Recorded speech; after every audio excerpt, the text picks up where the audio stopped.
going to look at shooting, first of all in basketball. So in basketball there's 3 different ways that you can shoot. The most basic way of shooting is the bucket. And for the bucket, we have our legs apart, shoulder width apart, we bend our knees, we hold the ball on either side of the ball, both hands. We come down between our knees, we bend our knees, and we're using our muscles from our legs also.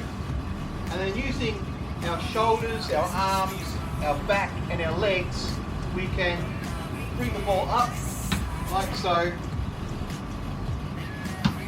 Good. Using my strength I can